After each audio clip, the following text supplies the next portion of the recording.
Hey everybody, it's Tuesday and welcome to my kitchen. Today we are going to be cooking up a dish that doesn't need to be cooked. It's actually quite easy to do. I did a survey and found out that given a roasted onion and arugula salad versus chocolate hummus seemed to be the favorite. So today we are going to be making chocolate hummus, which is actually a lot of fun to do. It puts a little spin on your traditional hummus, which is more of a savory dip to use along with chips. But with this one, we are actually going to be adding in our favorite cocoa or cacao, which is just raw cocoa. And like a hummus, we will be adding in garbanzo beans. So let me just adjust my camera a little bit. See whether we can get a little, there we go. A little bit higher here. Yeah, for some reason, sometimes the video doesn't seem to like to capture the surface and the top of my head. It's a problem. Anyway, so what do you need today? Just a food processor and simple ingredients. We're going to be adding in cacao, a can of garbanzo beans. If you have your own cooked garbanzo beans, it's about a cup and a half of garbanzo beans cooked. We've got some vanilla, some salt, some cinnamon, banana, and honey. So before we get started, I also added a link to my program that's coming up. Food like this is a nice twist on a sweet treat. If you're looking to reset your diet for this year and start the year right, kind of lose some of that bloat, get back into your skinny jeans, I welcome you to join me January 31st, last day of January. We will be cooking together for a week of healthy foods. You'll receive a cookbook with all the recipes that you'll need, a planning menu, and a shopping list, and a prep list. But we'll be cooking together. So it's a lot of fun. Hope you can join me. Much like this, right? Except you'll have the ingredients and you'll get to enjoy it when we're done. All right, so I just opened up my can of beans. I like to get organic beans for this. Beans are one thing that's very easy to get organic and they're not that much more expensive. So I always buy my beans organic. I'm just rinsing through.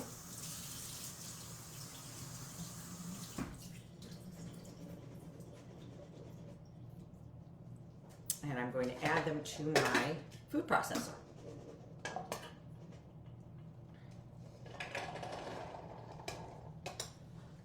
Garbanzo beans are excellent. What makes this dish so nice, this snack healthy for us, is the addition of fiber. It's always good to have some fiber in your diet. It helps remove toxins, which are great this time of year. It helps with digestion, keeps you regular. So we're going to add in some flavoring, which will be our half a teaspoon, or 1 teaspoon rather, of vanilla extract. And I'm going to add in a little bit of salt. Salt is a nice addition to dishes because it enhances the flavors. You don't want to add so much salt. I added about 1/4 teaspoon there.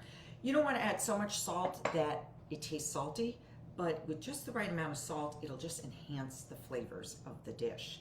So even with a sweet dish, you'll see salt added for that reason. And if you are cooking your own foods, you're not eating processed foods, you're not as likely to overdo your daily limit of salt intake. I'm going to now add in my cacao. I like to buy cacao, which is a raw form of cocoa, but you could use cocoa powder for this as well. I'm going to add in 1/4 cup.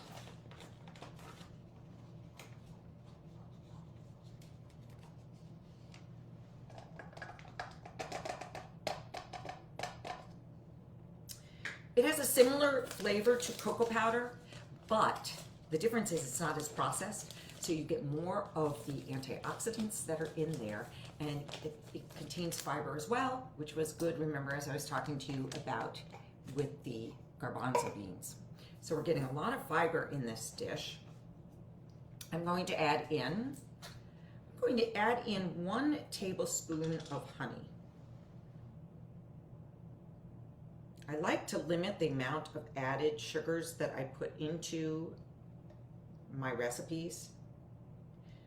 And what I will do is I'm going to add in this 1 tablespoon and then maybe later on taste again and see if it might need a little bit more sweetening, because cacao or cocoa can be rather bitter. But rather than adding in more honey, what we can do is add in something natural. And I went out and I got some bananas for this dish because you do add in bananas. But these bananas, they're not really all that ripe. The best bananas to add in are overripe bananas in this because they're very sweet.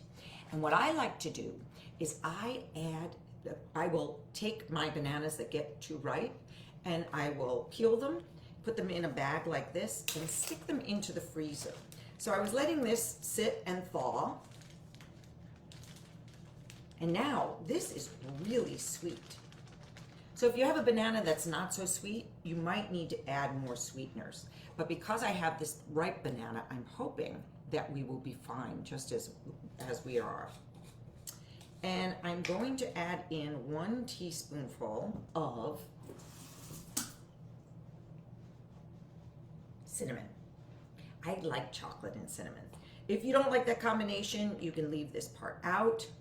If you like a spicy chocolate, you could add in a little bit of heat here as well, a little bit like a pinch of cayenne.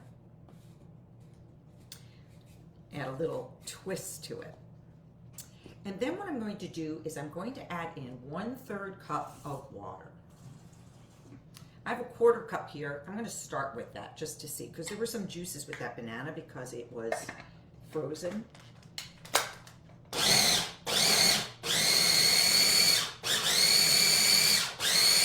And I'm just going to mix this. Oh, I can smell the chocolate. See, now if you were cooking along with me, you'd be able to smell it too.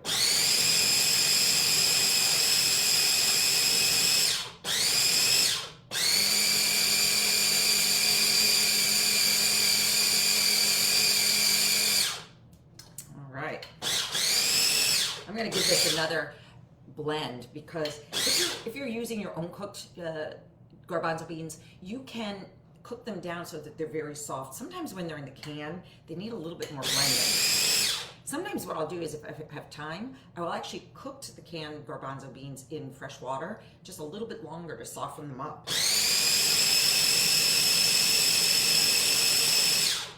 If you put this into a blender, say you have a Vitamix, it will whip it up nice and creamy and smooth.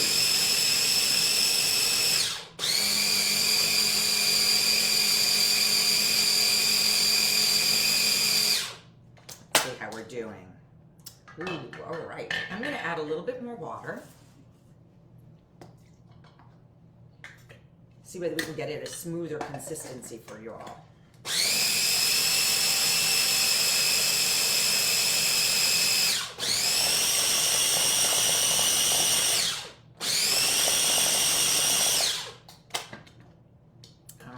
That's better. All right. So, how do we serve this? That's a good question. I love to serve this with apples. So let me go grab an apple.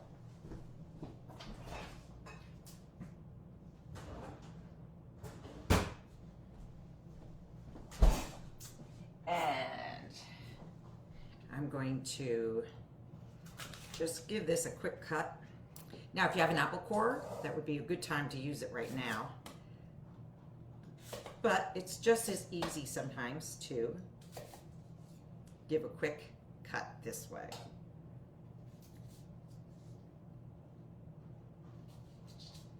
All right. Let me grab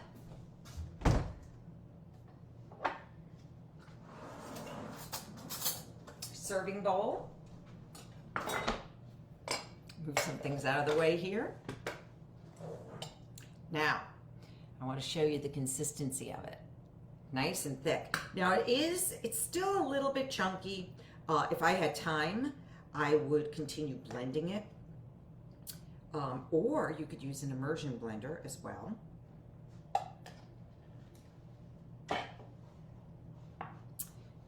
Grab a plate. Let's see.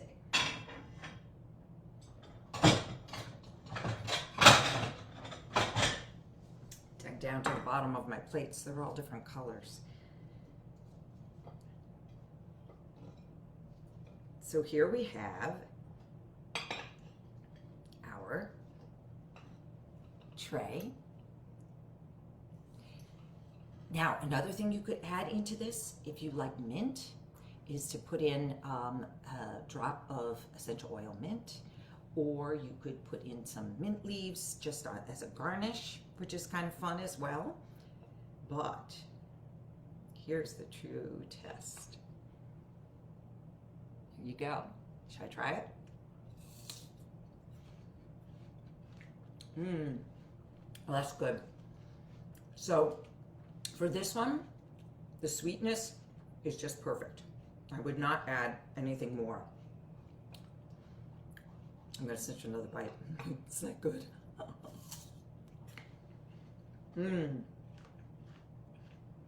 That is yummy. So,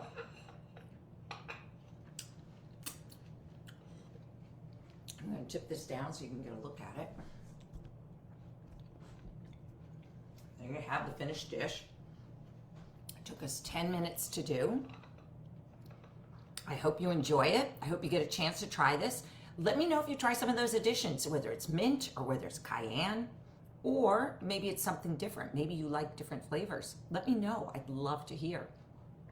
And if you are able, if you enjoy doing something like this, following along while I'm cooking, by all means, click on the attached link in the comment box and find out more about my Reset Your Diet and Get Back into Your Skinny Jeans. It's designed to have you losing some of that bloat from the winter and getting back to whole healthy eating, which will help reduce inflammation in the body. So I hope I get to see you again next week. I hope I get to see you during the program. Until then, stay safe, stay well, and eat well. I'll see you next week. Bye-bye now.